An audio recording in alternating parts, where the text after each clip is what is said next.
Getting wealthy और staying wealthy. दोस्तों, आज के दौर में अगर देखा जाए तो पैसा कमाना सबसे आसान है। आप इस डिजिटल एरा में सोशल मीडिया के थ्रू पैसे कमा सकते हैं। आप अपना यूट्यूब चैनल बनाकर पैसे कमा सकते हैं। इंस्टाग्राम या फेसबुक पर पोस्ट अपलोड करके पैसे कमा सकते हैं, या फिर अमेजॉन या शॉपिंग ऐप पर प्रोडक्ट बेचकर पैसे कमा सकते हैं। यानी आज के इस टाइम में पैसे कमाने के ऑप्शंस बहुत सारे हैं। जितना आज के दौर में पैसा कमाना आसान है, उतना ही इसे बचाना मुश्किल है। वेल्दी होना कोई बहुत बड़ी बात नहीं है, लेकिन वेल्दी बने रहना बहुत ही डिफिकल्ट है। चलिए इस बात को हम एक केस स्टडी के थ्रू डीपली समझते हैं। जेस लिवरमोर, जिनका जन्म 1877 में हुआ था, इन्हें अपने दौर का ग्रेटेस्ट इन्वेस्टर माना जाता था और ये उस टाइम प्रोफेशनल इन्वेस्टर बन गए थे जब इन्वेस्टिंग के बारे में कोई ज्यादा जानता तक नहीं था। सिर्फ 30 साल की उम्र में ही लिवरमोर ने $100 मिलियन की नेटवर्थ बना ली थी। 1929 के दौरान लिवरमोर स्टॉक मार्केट की दुनिया में जाना पहचाना नाम बन गए थे और उसी दौरान स्टॉक मार्केट भी बुरी तरह से क्रैश हो गई थी, जिसकी वजह से इकोनॉमी डिप्रेशन में चली गई थी। अक्टूबर 1929 तक स्टॉक मार्केट की हालत और खराब हो गई। ज्यादातर इन्वेस्टर्स और स्पेकुलेटर्स जबरदस्त फाइनेंशियल लॉस में आ गए थे और जिसकी वजह से कई इन्वेस्टर्स और स्पेकुलेटर्स सुसाइड करने लगे थे। लिवरमोर की वाइफ डोरा दी इन्वेस्टर्स के सुसाइड करने के इंसिडेंट से काफी परेशान थी और एक दिन लिवरमोर घर काफी देर में पहुंचे। घर देर में पहुंचने की वजह से लिवरमोर की वाइफ डोराथी काफी परेशान हो गई थी, लेकिन लिवरमोर को देखकर उन्हें सुकून मिला और उन्होंने लिवरमोर को अपने परेशान होने की वजह बताई। तो उन्होंने उन्हें बताया कि इस स्टॉक मार्केट के क्रैश में उन्हें बहुत फायदा पहुंचा है और लिवरमोर ने सिर्फ एक ही दिन में कई मिलियन डॉलर्स कमा लिए थे। लिवरमोर ने वाइफ डोराथी से यह भी कहा कि हम वेल्दी ही रहेंगे हमेशा, परेशान होने की कोई जरूरत नहीं है।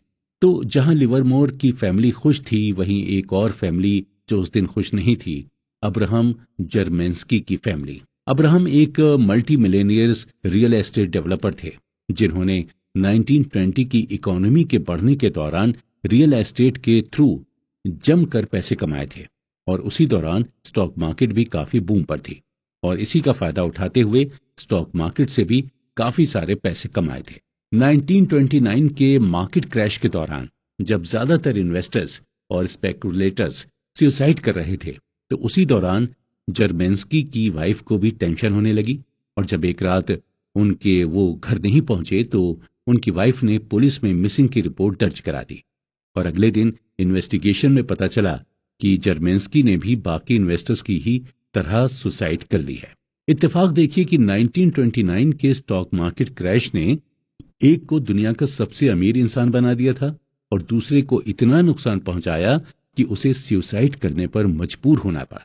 1929 के स्टॉक मार्केट क्रैश की वजह से लिवरमोर दुनिया के सबसे अमीर आदमियों में से एक बन गए थे।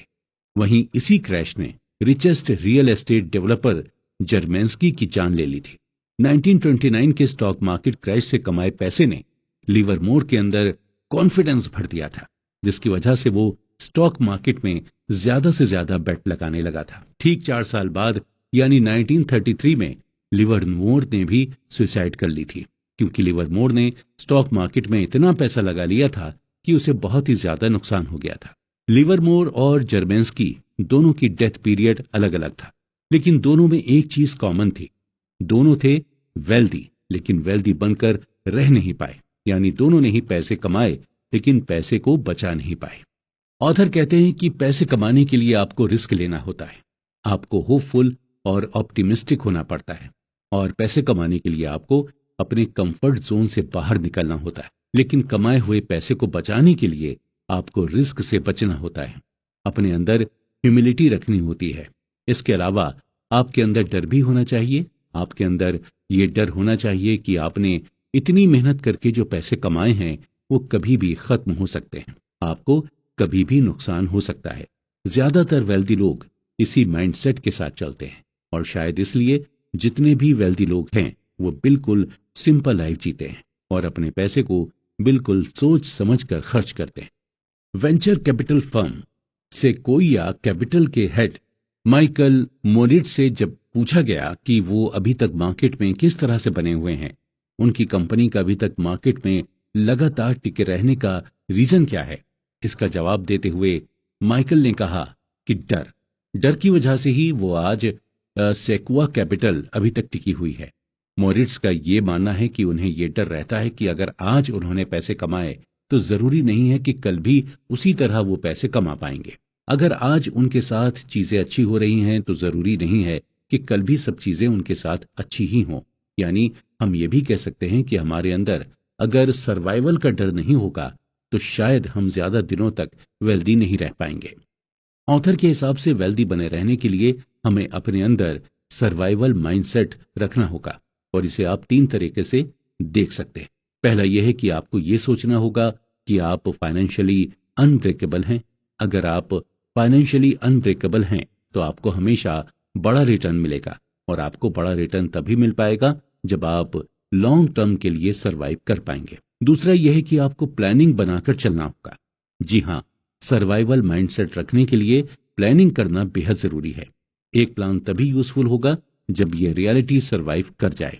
तीसरा यह है कि आपको ऑप्टिमिस्टिक पर्सनैलिटी रखनी होगी। जब आप ऑप्टिमिस्टिक पर्सनैलिटी रखते हैं तो आपके अंदर सर्वाइवल माइंडसेट आने लगता है। ऑप्टिमिस्टिक होने पर आपके अंदर बिलीफ भी आता है कि आप कैसी भी सिचुएशन में सरवाइव कर लेंगे। हमेशा ये ध्यान रखें कि पैसा कमाना मुश्किल नहीं है, बल्कि उस पैसे को बचाए रखना मुश्किल है। इसलिए जब आप पैसे कमा लें तो आपको यही कोशिश करनी चाहिए कि उस पैसे को कैसे बचाएं और आप पैसे बचाकर ही पैसे को अपनी ओर तेजी से अट्रैक्ट कर